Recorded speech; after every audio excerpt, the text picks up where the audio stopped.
우리 인생에 문제가 터졌을 때에 만약 자기 손으로 문제 해결의 방법을 알고 있다고 한다면 그것을 고난이라고 말하지 않습니다. 자기 손으로 해결할 수 없는 문제, 즉 자기 능력의 한계를 넘어서는 문제를 직면할 때 그것을 고난이라고 그렇게 말하는 것이죠. 그래서 밤을 지새면서 고민하고 몸부림을 치고 이 방법 저 방법을 다 동원하지만은 사면초와 같은 아무런 방법이 없을 때에 이때 사람은 자기 속에 드디어 믿음이 있는지 믿음이 없는 사람이 있는지 그것이 비로소 드러남을 볼 수가 있습니다. 여러분, 믿음이 없는 사람은 하나님을 향해서 마음을 닫습니다. 하나님을 향해서 마음을 닫고 자기 나름대로의 대책을 마련하는 것이 바로 믿음이 없는 사람의 특징입니다. 여러분, 자기 한계에 직면했을 때에 믿음의 사람은 어떻게 반응할까요? 더 이상 자기에게 소망을 두지 않습니다. 자기에게 대안을 마련하지 않습니다. 바로 하나님께 무릎을 꿇고 하나님께 엎드리면서 그분에게 답이 있음을 고백하는 것이 바로 믿음의 사람인 것을 볼 수가 있습니다. 하나님께서는 솔로몬의 신하였던 여로보암에게 이스라엘 12지파 가운데 10지파를 맡긴다는 그 상징으로서 선지자 아이야의 옷조각을 찢어서 10조각을 맡겼습니다. 그러면서 하나님께서는 이 여로보암에게 당부의 말씀까지 주지 않았습니까? 만약 네가 다윗이 나의 말에 순종하고 나의 명령에 따랐던 것처럼 네가 다윗처럼 산다고 한다면은 바로 다윗의 집안을 견고하게 했던 것처럼 내가 너희의 집안을 견고하게 해주리라. 여러분, 하나님의 말씀은 에덴에서나 여로보암에게 있어서나 다윗에게 있어서나 동일한 거예요. 그 사람이 형통한 길을 가고 그 사람이 견고한 삶을 사는 것은 다른 것이 아니에요. 다른 무슨 일을 해야 되는 것이 아니에요. 하나님의 말씀에 순종하고 하나님과 바른 관계 안에 있을 때에 하나님이 형통의 복을 주시고 바로 그 집안을 견고하게 하시겠다. 하나님의 뜻은 단순하고 명료한 것이요. 여러분, 이 말씀을 이 여로보암이 잘 믿고 순종하고 말씀을 붙잡았으면 얼마나 좋았겠습니까? 이 여로보암은 왕이 되고 나서 제일 먼저 한 일이 뭔가 하니까 우리가 먼저 읽었던 그 말씀 가운데에 바로 세겜성과 이 버엘성을 수축하는 거예요. 이 세겜성은 자기의 수도죠, 그죠? 수도를 이제 견고하게 수축을 하고 또 요단강에서 쳐들어올 줄 모르는 동쪽에서 올 줄 모르는 그 외적을 향해서 이 버엘성을 또 견고하게 수축을 한 거죠.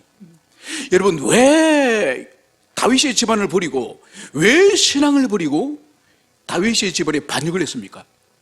여러분, 솔로몬이 성 사는 그것 때문에 성 사는 그 일이 싫어서 반역을 했는데 반역을 하고 나서 북쪽 이스라엘이 세워지고 나서 보니까 제일 먼저 하는 일이 뭐라고요? 세겜성을 쌓고 또 버엘성을 쌓는 또다시 성을 쌓는 이 짓을 하는 거예요. 왜? 하나님이 이 나라를 세우셨기 때문에 하나님이 이 나라를 책임지신다고는 이 믿음이었기 때문에 내가 성을 쌓아야 되는 거예요. 이것이 바로 인간의 어리석음이자 인간의 무지함이라는 것을 여기서 볼 수 있습니다. 여러분, 여로보암은 여기서 더 나갑니다. 오늘 우리가 읽었던 그 성경에 보면 여로보암이 마음으로 생각하는 거예요. 마음으로 생각하니 이제는 외적이 두려운 것이 아니라 자기 백성이 두려운 거예요. 여러분, 이 자기 백성은 먼저 한번 다윗의 집안에 반역을 한 사람이에요. 먼저 배신을 한 사람이에요. 여러분, 한 번 배신한 사람, 한 번 반역을 한 사람은 두 번, 세 번 배신하기가 어려운 것이 아니에요. 그래서 이 여로보암이 가만히 생각해 보니 아니, 이 백성이 다윗의 집안을 배신하고 반역을 했는데 그러면 세월이 지나면 이들이 나를 배신하지 않을까, 이 생각이 드는 것. 여러분, 자기를 배신할 이유들이 너무너무 많은 거예요. 이 여로보암이 생각해 보니 첫째, 자기는 다윗의 혈통이 아니에요. 정통성이 없어. 남쪽 르호보암은 다윗의 자손이 이게 정통성이 있는데 자기는 정통성이 없어. 두 번째로, 예루살렘에는 하나님의 성전이 있는데 이 세겜성에는 성전이 없어. 그리고 모세의 율법에 근거할 때는 1년에 3차례 반드시 예루살렘 성전에 가서 예배를 드리고 제사를 드리라고 성경에서 모세의 율법에서 말씀하고 있는데, 이 백성들이 그 율법을 따를 때에 다 르호보암의 왕국으로 다 내려가서 거기 1년에 3차례 가서 제사를 드리는 거예요. 여러분, 하나님께서는 하나님 앞에 나올 때에 빈손으로 나오라고 그랬으면 아니죠, 그죠? 예물을 가지고 가야 됩니다. 여러분, 예전에 우리가 함께 11조에 대해서 공부했지 않습니까? 그죠? 뭡니까? 자기가 살고 있는 성읍의 레위인들에게 10분의 1을 바치고, 그리고 나머지 10분의 9 가운데 다시 11조를 예루살렘의 제사장에 직접 갖다 바치는 거예요. 그래서 실제로 하나님의 백성은 10의 2조를 바치는 셈이 되겠죠, 그죠? 그런데 이 여로보암이 생각해 보니, 아니 10분의 1을 또 예루살렘의 성전에 갖다 바친다고 하니까 이 북쪽 국가의 이 세금, 이 국가의 부가 남쪽으로 내려가죠, 그죠? 이걸 생각하니까 이 여로보암이 잠이 안 오는 거예요. 성전이 예루살렘에 있어서 1년에 3차례씩 예물을 예루살렘에 갖다 바치죠. 또 자신은 또 다윗의 자손이 아니라서 정통성이 있는 반역자 출신이죠. 그리고 잠이 안 오는 거예요. 여러분, 이 여로보암이 자기 한계에, 자기가 해결할 수 없는 자기 한계에 직면하였음을 볼 수 있습니다. 바로 여기에서 믿음의 사람은 어떻게 합니까? 여기서 무릎을 꿇는 거죠. 하나님, 제가 아무리 생각해도 하나님이 왕국을 세워주셨고 하나님이 12지파 가운데 10지파를 저에게 맡겨주셨지만은, 하나님, 저희 나라는 성전도 없고 저희 나라는 제가 다윗의 자손도 아니고 정통성이 없습니다.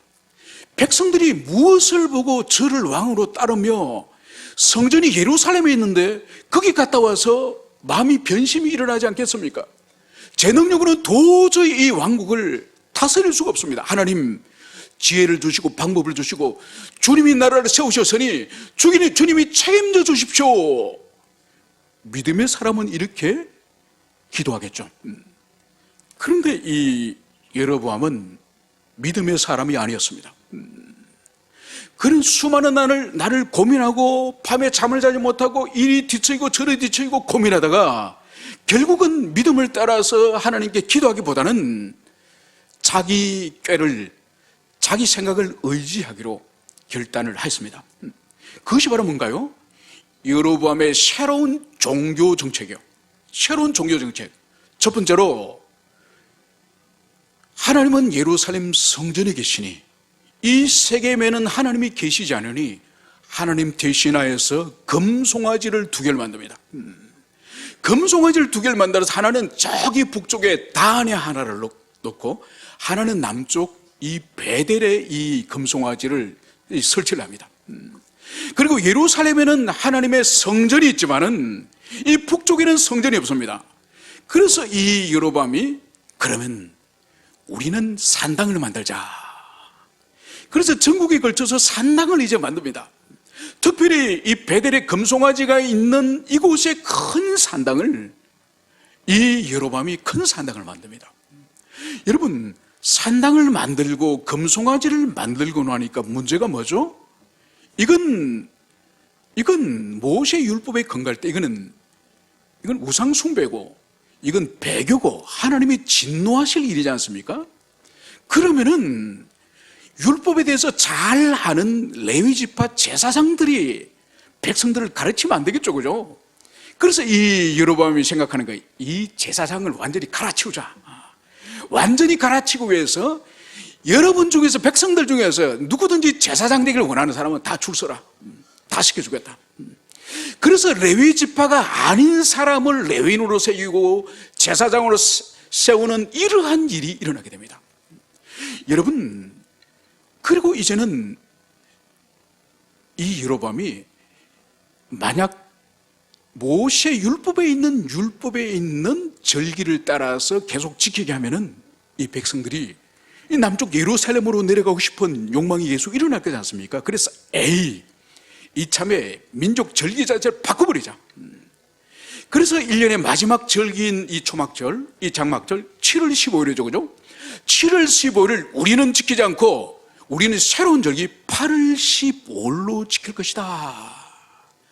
이렇게 모든 국가 종교 체제 자체를 모세 율법에 근거한 것이 아니라 완전히 모세 율법에 있는 것을 짓밟아 버리고 새로운 종교 정책을 이 여로보암이 만듭니다. 그러면서 백성들에게 뭘 말하죠? 백성 여러분, 이제 예루살렘에 더 이상 갈 필요가 없습니다. 여기 모든 것이 있습니다. 여러분을 이집트에서 구원하신 하나님이 바로 단과 베델에 있습니다. 여기서 예배를 드리면 됩니다.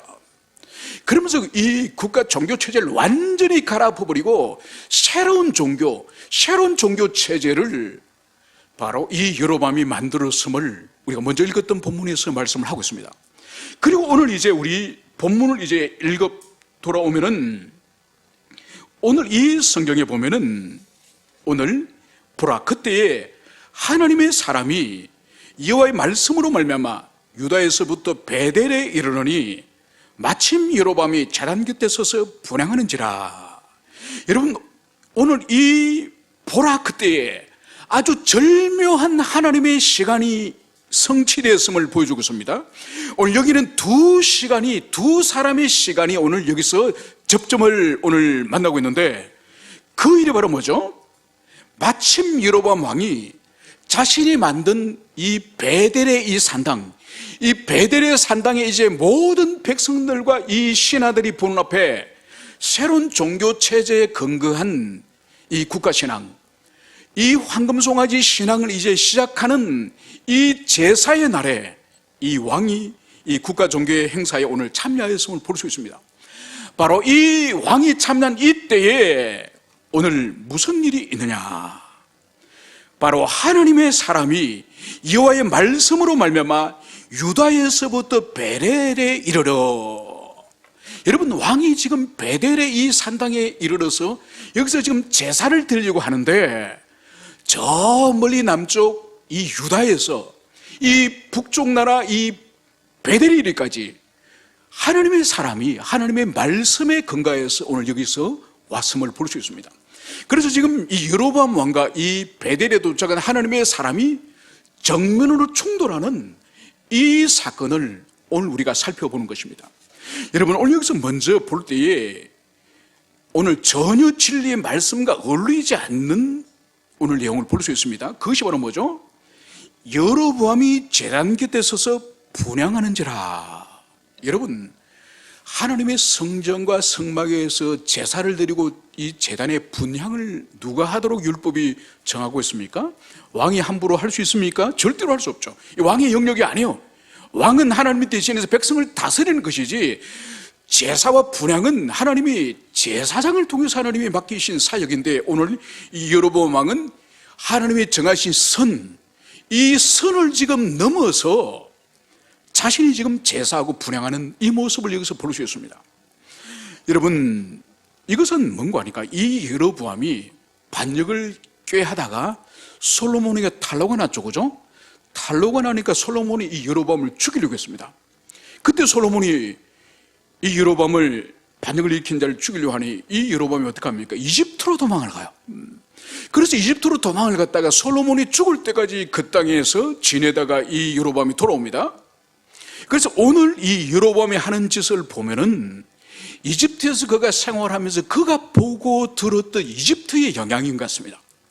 뭐냐면 이집트는 이 왕과 이 제사장 직분이 나눠지잖아요. 그러니까 제사장들이 있긴 하지만은 왕이 최고의 제사장이에요. 그러니까 이스라엘은 제사장들이 있고 대제사장이 따로 있고 왕이 따로 있지만은 이집트는 이 왕이 제사장을 겸직을 하는 거예요. 그리고 제사장 위에 최고의 제사장이 바로 이집트는 왕이 하는 거예요. 그러니까 이 여로보암이 지금 이집트에서 생활을 하면서 이집트의 영향을 지대하게 받았음으로 보여주는 거예요. 그리고 이 여로보암이 만든 이집트에서 하나님께서 여호와께서 분명히 구원했지만은 이 여로보암이 바로 이 금송아지가 이집트에서 너희를 구원하였다, 그러면서 금으로 송아지를 만들었습니다. 이 송아지는 이집트의 아피스라고 하는 이집트의 대표적 우상 가운데 하나예요. 그래서 이 여로보암이 하나님을 형상화하면서 남쪽에는 번듯한 성전이 있는 것에 대비해서 우리도 뭔가 번듯한 눈에 보이는 게 있어야 되겠다.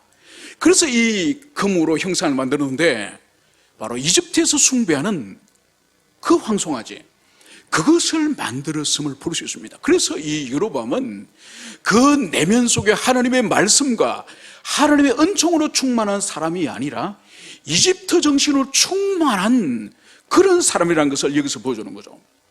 거기에 반대되어지는 이 하나님의 사람, 이 사람은 누군지 알 수 없습니다. 분명 하나님의 선지자는 분명하지만은 이 사람이 남쪽 유다의 어느 지방 사람인지, 베들레헴 사람인지 어디 지방 사람인지 출신도 없고 이름도 없고 그 사람의 배경도 없이 그냥 하나님의 사람이라고만 되어 있습니다. 그런데 이 사람이 오늘 먼 이 베델까지, 그러니까 오늘날로도 이 베델까지 남유다에서 이동을 하면은 최소한 한 5시간 걸린다고 합니다. 그러니까 5시간을 걸어서 이동해서 이 베델까지 이 사람이 도착한 거죠. 여러분, 이미 이 베델과 이 북쪽 이 이스라엘은 이미 하나님을 버리고 우상을 만들고 그리고 제사장 제도를 다 짓밟아 버리고 절기를 마음대로 바꿨다는 것을 이미 다 들어서 알고 있을 것입니다. 그래서 남쪽에 하나님을 섬기는 이 백성들의 입장으로 볼 때는 이 북쪽에 대해서 아주 적대감을, 반감을 가지고 있을 것입니다. 그래서 거기에 이 사람이 순순히 이 베델에 올라올 리가 없습니다. 이 사람이 베델에 올라올 수 있었던 유일한 근거는 뭐죠? 하나님의 말씀에 근거해서 하나님께서 가라 하시니, 하나님께 가서 말씀을 증거하라 하시니, 그래서 이 사람이 오늘 불편함에도 불구하고 위험함에도 불구하고 이 사람이 오늘 베델에 도착하였음을 볼 수 있습니다. 오늘 이 하나님의 사람이 이절에 근거하여서는 이렇게 오늘 말씀을 합니다. 여호와의 말씀으로 외쳐 이르되 제단아 제단아, 여호와께서 이와 같이 말씀하시기를 다윗의 집에 요시아라 이름하는 아들을 낳으리니 그가 내 위에 분행하는 산당 제사장을 내 위에서 제물로 바칠 것이요 또 사람의 뼈를 내 위에서 사르리라 하시느니라 하고. 여러분, 오늘 이 하나님의 사람이 먼 이 유다에서 이 베델로 도착해서 지금 막 이 여로보암 왕이 제사를 드리려고 하는 이 점에 바로 이 순간에 이 사람이 개입을 합니다. 이 하나님의 사람이 개입을 해서 큰 소리로 오늘 외치는 것, 모든 사람이 다 듣고 왕이 다 들을 수 있는 그 큰 소리 외치는 그 소리가 뭡니까? 제단아 제단아, 여호와께서 이와 같이 말씀하시기를 다윗의 집에 요시아라 이름하는 아들을 낳으리니. 여러분, 지금 이 하나님의 사람은 거기 모여있는 왕을 향해서나 백성들을 향해서 지금 말씀을 선포하는 것이 아닙니다. 바로 제단을 향해서 이 하나님의 사람이 하나님의 말씀을 지금 선포하는 것을 볼 수 있습니다. 여러분, 이 제단은 보통 돌로 만들지 않았겠습니까? 돌로 만들어졌다고 한다면 이 돌이 틀을 수가 있습니까? 감각을 할 수 있습니까? 아무런 감각이 없는 이 제단을 향해서 선포하는 이유가 뭘까요? 여러분, 이 제단은 이 여로보암 우상체제를 상징하는 그런 상징물과도 같은 것입니다. 바로 이 제단 안에 그 우상체제와 함께 그것을 떠받들고 있는 왕과 백성들과 모든 것을 이 제단을 향해서 이 하나님의 사람이 지금 이 진리 말씀을 선포하는 거죠. 그 내용이 뭡니까? 뒷날 다윗의 집에 요시아라고 하는 이 왕이 태어나서 이 제단에 우상을 숭배하는 이 제사장들을 이 제단에 불태울 것이다. 그리고 사람의 뼈를 이 제단에 불사를 것이다. 여러분, 이 무시무시한 하나님의 저주를 지금 이 베델의 이 산당을 건축하는 이 봉헌식을 하는 이 현장에서 지금 이 하나님의 사람이 무슨 저주의 말씀을 지금 선포하는 것을 여기서 볼 수가 있습니다. 여러분, 사람을 제물로 드리는 이것은 인신제사라고 말하죠, 그죠? 이것은 하나님이 금지하는 거예요. 그리고 죽은 사람의 뼈는 이건 부정한 것이에요. 그래서 죽은 사람의 뼈가 얻은 사물에 닿거나 사람에 닿거나 물건에 닿으면은 뼈가 부정하기 때문에 닿는 모든 것이 부정한 거죠. 이것은 뭘 말하는 거니까 이 산당과 이 제단이 얼마나 저주를 받을 것인지, 그것을 여기서 오늘 하나님의 사람이 오늘 이것을 증거하고 있습니다. 그러면서 이 말씀이 지금 선포되는 이 시점은 약 600년대 경입니다. 기원전 900년경입니다. 900년이고 나중에 요시아라는 인물이 600년경에 태어납니다. 그래서 이 두 시차가 약 300년의 시차예요. 여러분, 300년 후에 일어날 그 일이 진실로 일어날 것인지 일어나지 않을 것인지 우리 인간은 알 수 없지 않습니까? 그래서 오늘 하나님께서는 장차 일어날 그 일이 확실히 일어난다는 것을 증거하기 위해서 주님께서는 무엇을 또 추가해서 말씀하시느냐? 그날에 그가 징조를 들어 이르되, 이는 여호와께서 말씀하신 징조라. 제단이 갈라지며 그 위에 있는 재가 쏟아지리라 하며. 여러분, 300년 후에 그 제단 위에 이 우상숭배 제사장을 이제는 제물로 불태워드리고, 그리고 죽은 사람의 뼈다귀를 다시 불사르는 그 일이 반드시 300년 후에 일어나는 것을 보증하기 위해서 지금 이 제단이 쪼개지고 이 제단 위에 불살랐던 재가 땅에 쏟아질 것이다. 이것을 지금 하나님의 사람이 여기서 이것을 말씀하는 것을 볼 수 있습니다. 여러분, 오늘 이 말을, 이 저주린 이 말을 들을 때에 이 여로보암 왕이 어떤 반응을 보이겠습니까? 이 여로보암은 나라를 새로 세우고 이제 그 나라를 견고하게 하기 위해서 자기 나름대로 종교 정책을 지금 만들고, 그 종교 정책을 실현하기 위해서 첫 번째로 이 베델 산당에서 지금 제사를 집례하고 있지 않습니까? 그 첫 번째 제사를 집례하는 현장에 지금 남유다에서 하나님의 사람이 와서 지금 저주를 선포하는 거. 여기에 대해서 이 여로보암 왕이 얼마나 격노하겠습니까? 자기 종교 정책을 지금 짓밟고 뒤엎고 하나님의 저주를 선포하는 이 사람을 용납하겠습니까? 그래서 오늘 사절은 이렇게 말씀을 하고 있는 거죠. 여로보암 왕이 하나님의 사람이 베델에 있는 제단을 향하여 외쳐 말함을 들을 때, 이 왕도 들었던 거예요. 이 저주린 말을 하는 거 들었던 거예요. 그래서 제단에서 손을 뻗어 그를 잡아라 하더라. 그를 향하여 편 손이 말라 다시는 거두지 못하여. 여러분, 자신이 지금 제사를 집례하고 있는데 거기에서 저주린 말을 선포하니 이 여로보암 왕이 이 경노를 하는 겁니다. 대노를 하는 겁니다. 그래서 손을 펴서 저놈을 잡아라, 저놈을 잡아라, 이렇게 주변에 있는 군사들과 사람들에게 명령을 내린 거죠. 그런데 이 말을 하는 순간, 손을 펼쳐서 말하는 순간 어떤 일이 벌어졌죠? 편손이 마비가 오버린 거예요. 이 편손을 거두들 수 없는 거예요. 펴진 채로 그냥 굳어져 버린 거예요. 여러분, 이것은 명백한 하나님의 심판이자 하나님의 징계이지 않습니까? 여러분, 이런 무서운 일을 이 여로보암이 이제 당합니다. 그러면서 오늘 5절 하나님의 사람이 여호와 말씀대로 보인 징조대로 제단이 갈라지며 제가 제단에서 쏟아진지라. 왕의 손이 마비되고 왕의 손이 굳어지는 그 동시에 이 하나님의 사람이 제단이 쪼개지며 제단에서 제가 쏟아질 거라 했던 그 말이 이 왕의 손이 마비되는 순간 이 일이 동시에 일어나는 거죠. 그래서 제단이 파괴되지고 제단 위에 있던 이 재들이 땅으로 와르르 쏟아지는 이 현상이 바로 이 자리에서 일어났음을 여기서 보여주고 있습니다. 여러분, 이 정도 되면 보통 당력과 양심을 가진 사람을 한다면 어떤 충격을 받겠습니까? 하나님은 살아계시고 지금 여기서 내가 하는 짓을 하나님이 기뻐하지 않으시고 하나님이 진노하시고, 그래서 내가 새롭게 만든 이 종교체제를 하나님이 완전히 부정한다고 하는 하나님의 이 뜻을 정상적인 양심과 정상적인 신앙을 가진 사람은 받아들일 거지 않습니까? 그런데 이 여로보암은 회개하지 않습니다. 참여하지 않습니다. 자신을 돌아보지 않습니다. 뉘우치지 않습니다.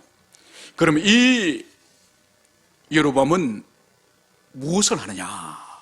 오늘 6절, 왕이 하나님의 사람에게 말하여 이르되 청하건대 너는 나를 위하여 내 하나님 여호와께 은혜를 구하여 내 손이 다시 성하게 하라.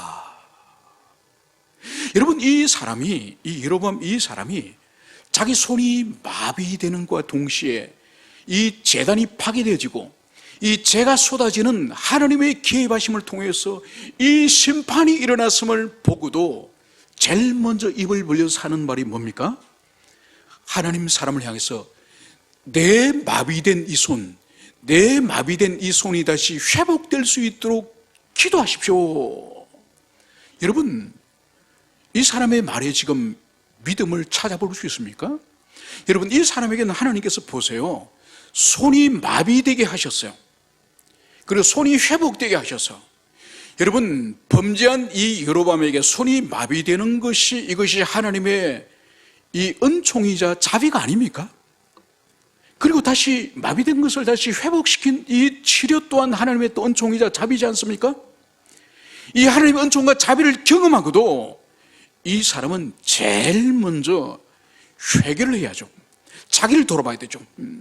자신이 지금까지 혼자만 망하는 것이 아니라 모든 국민 12지파 백성들을 지금 불신앙으로 끌어서 저주 속으로 떨어지도록 한 이 죄를 제일 먼저 참여해야죠. 그런데 자기를 돌아보기는커녕 자기 몸에 이 마비 증상을 치료해주고 회복해달라고 하는 이것을 하나님의 사람에게 오늘 기도해달라고 이것을 말하는 것을 볼 수 있습니다. 여러분, 큰 표적을 경험하고 큰 어떤 역사를 경험하고 큰 사건을 경험한다고 여러분 믿음이 생기는 것이 아니에요. 여러분, 오늘 여기서 보세요. 여러분이 만약 손을 펴서 마비되어지고 그것이 어느 사람이 기도할 때 다시 회복되어지고 여러분 앞에서 어떤 건물이 반조각이 나고, 여러분 그런 것을 여러분들이 경험했다고 한다면, 여러분들이 정상적인 신앙이라고 한다면 반드시 여러분 회개합니다. 참여합니다. 여러분, 그러나 믿음이 없는 사람은 하늘이 쪼개지고 바다가 쪼개지고 강이 쪼개지는 것을 보더라도 믿음이 없는 사람은 회개를 하지 못하는 거예요. 여러분, 왜 믿음이 없는 사람은 참여하지 못하고 회개를 하지 못하는 줄 아십니까? 여러분, 참다운 믿음이 있는 사람은 성령께서 내주하시는 거예요. 성령 하나님이 내주하시는 가장 본질적인 특징이, 우리 예수님이 하늘로 올라가기 직전에 마지막 날 밤에 제자들에게 성령을 받으라고 주님께서 말씀하지 않으셨습니까? 바로 성령이 하시는 일은 죄와 의에 대해서 증거하시는 분이 성령님이에요. 그래서 성령님이 우리 속에 와 계시는 그분은, 그 사람은 반드시 성령께서 그 사람의 죄를 깨닫게 하고, 그 사람의 죄를 깨달으면 자기를 낮추고 겸비하게 참회를 하는 것이 바로 성령의 사람, 믿음의 사람인 거예요. 여러분, 이 사람은, 지금 이 여로보암은 큰 하나님의 표적을 경험하고도 지금 기도하지 못하고 참여하지 못하는 것은 이 사람이 성령의 사람이 아니에요. 여러분, 다윗을 보십시오. 다윗이 우리 안에 바세바를 가늠함으로써 나단 선지자에게 죄를 이제는 지적을 받고 그가 보인 제일 먼저 영적 현상이 뭡니까? 참회지 않습니까? 그러면서 그가 기록한 것이 시편 51편이에요. 시편 51편에 그가 뭘 기록합니까? 하나님, 제게 성령을 거두지 마소서. 성령을 거두지 마소서. 왜냐하면 사울 왕에게는 성령을 거두고 가시니 사울 왕이 계속 죄를 지어도 자기 죄를 참회하지 못하는 거예요. 여러분, 성령이 없는 사람은, 믿음이 없는 사람은 자기 죄를 참회하지 못하고 자기를 돌아보지 못하고 자기를 겸비하게 낮추지를 못하는 거예요. 여러분, 성령은 겸손의 하나님이에요. 겸비의 하나님이에요. 그래서 성령의 사람은 절대로 자기를 높이거나 자기를 대단한 존재로 여기거나 자기를 높이는 어리석은 짓을 하지 않습니다. 그런데 오늘 이 여로보암 보십시오. 가장 먼저 자기 몸을 보존하고 자기를 위해서 기도해달라. 결국은 하나님의 사람이 기도하니 이 사람의 손이 다시 전과 같이 온전케 된 거예요. 이런 은택을 입고도 이 사람은 하나님 앞에 회개하지 않습니다. 그러면서 이 왕이 이제 하나님의 사람에게 무엇을 말하느냐? 7절, 나와 함께 집에 가서 쉬라. 내가 내게 예물을 주리라. 여러분, 자기 죄를 회개하고 자기 죄를 돌아보는 이 일이 하나님이 원하시는 일이고, 이것이 하나님이 바라시는 일이지만은 이 왕은 하나님의 사람에게 무엇을 말하죠? 나와 함께 집에 가서 쉬라. 내가 당신에게 예물을 주겠습니다. 여러분, 인간적으로 생각하면은 보십시오. 먼 남쪽 유다에서 5시간에 넘는 긴 시간을 이 베델까지 올라오고 또 베델까지 올라와서 지금까지 뭘 했습니까? 이 북쪽 나라의 왕과 지금 대결을 했지 않습니까? 여러분, 보통 사람과 논쟁을 해도 피곤하고 힘든 일인데 자기 목숨이 죽을 수도 있는 이 북쪽의 왕 여로보암과 지금 영적인 대결을 했지 않습니까? 그러면 얼마나 영적으로 소진이 되겠습니까? 그래서 이 왕이 우리 집에 가서 음식을 먹고 그리고 내 팔을 손을 치료해 주시니 내가 감사 예물을 드리겠습니다. 여러분, 인간적으로 볼 때는 얼마나 이것이 합당해 보이고 자연스러운 일처럼 보입니까? 그러나 여러분, 이 왕은 회개하지 않은 사람이에요. 참회하지 않은 사람의 이 선의는, 이 호의는 진정성이 없습니다. 신뢰하면 안 됩니다.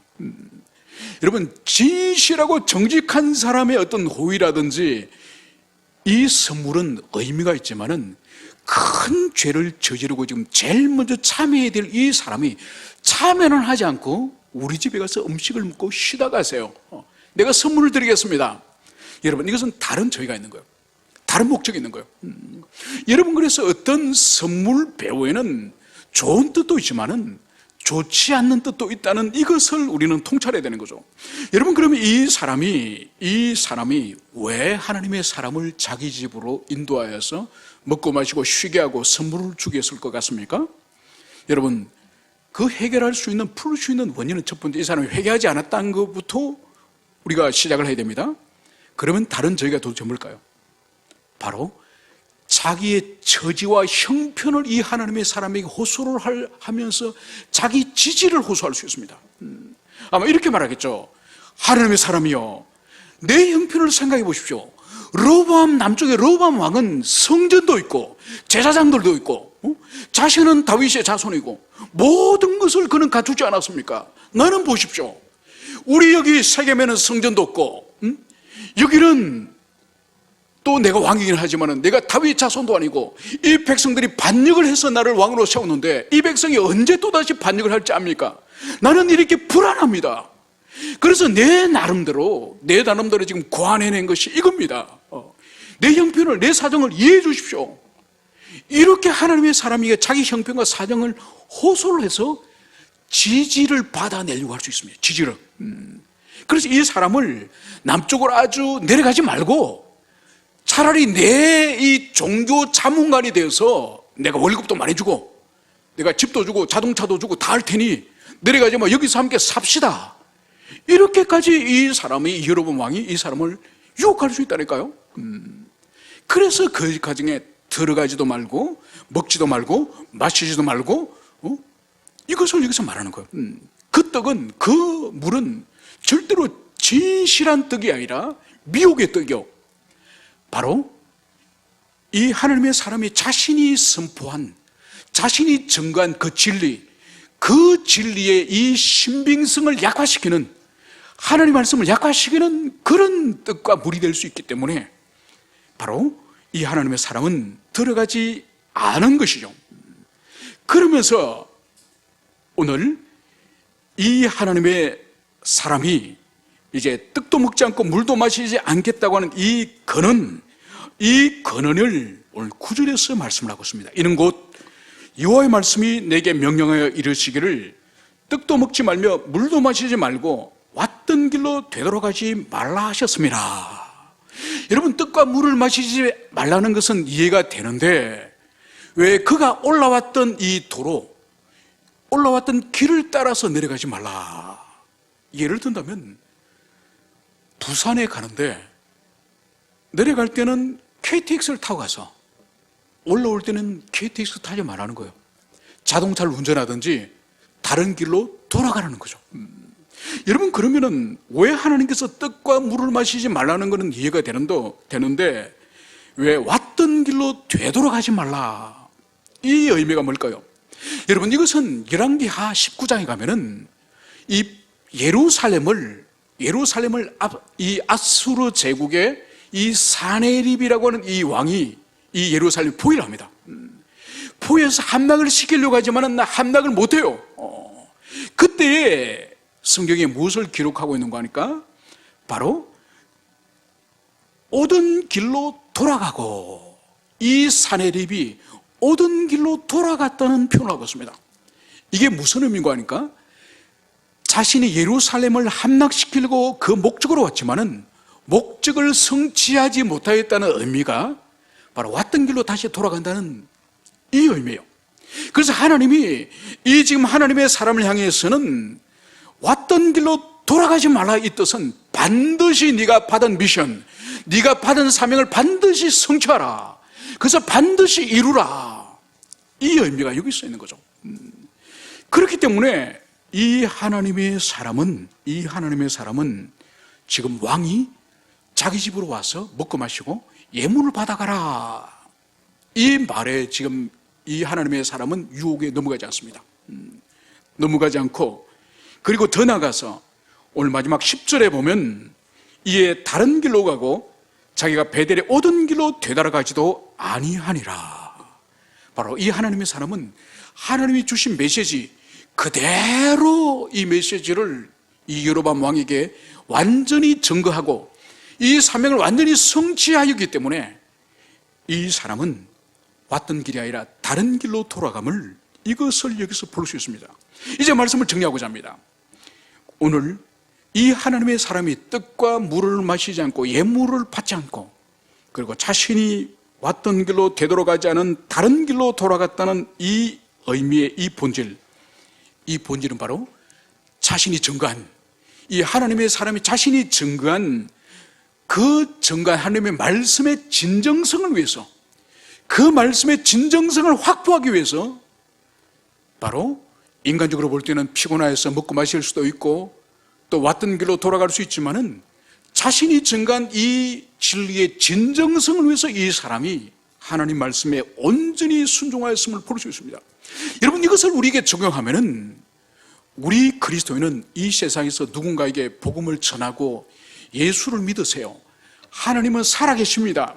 그분은 우리의 아버지십니다. 좋으신 분이십니다. 예수님이 십자가에서 죽으셔서 우리의 모든 죄를 사하셨습니다. 우리가 얼마나 세상에 만나는 사람을 위해서 복음을 전하고 진리 말씀을 전하고 하나님을 증거합니까? 그죠? 입으로 증거하면서 뒤로 돌아서서는 우리가 증거한 말씀을 우리 스스로 짓밟는 삶이 얼마나 많습니까? 우리가 누구를 향해서 복음을 전하면서 누구를 용서하지 못하고 또 누구를 향해서 하나님의 사랑이라고 말하면서 뒤돌아서서는 우리가 변격적으로 이웃을 사랑하지 못하는 옹졸함을 가지고 있다고 한다면 우리가 증거한 진리의 진정성이 없는 거예요. 신빙성이 없는 거예요. 그래서 오늘 이 하나님의 사람은 자신이 증거한 진리의 진정성, 그 신빙성을 확보하기 위해서 떡도 먹지 않고 물도 마시지 않고 오늘 자신이 왔던 길이 아닌 다른 길로 돌아감을, 이것을 볼 수 있습니다. 여러분, 우리는 하나님의 자녀이자 우리는 움직이는 교회예요. 우리 한 사람 한 사람이 교회입니다. 거룩한 주님의 몸이에요. 여러분, 그러면 주님이 우리에게 원하시는 것이 뭘까요? 바로 내가 온전한 것처럼 너희도 온전하라. 바로 너희가 그리스도 예수의 장성한 분량까지 자라가라. 그리고 하나님이 우리에게 거룩한 삶으로 우리 부르신 거예요. 우리의 믿음으로 부르실 뿐만 아니라 순종으로 부르실 뿐만 아니라 거룩한 자녀로서 우리 부른 거예요.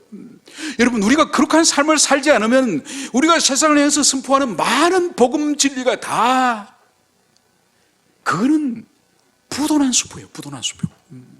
그래서 오늘 이 하나님의 사람이 자신이 오늘 여로보암 왕에게 증거한 이 진리 말씀의 신빙성, 이 진정성을 위해서 떡과 물을 먹고 마시지 않고 자신이 왔던 길이 아닌 다른 길로 그가 갔던 것처럼 우리 또한 이 세상을 향해서 우리가 입으로 외쳤던 복음과 진리가 참됨은 우리의 삶을 통해서, 우리의 진정 있는 이 삶을 통해서 이 세상 가운데 드러내는 모든 지체들이 되기를 축원합니다. 함께 우리 기도하시겠습니다.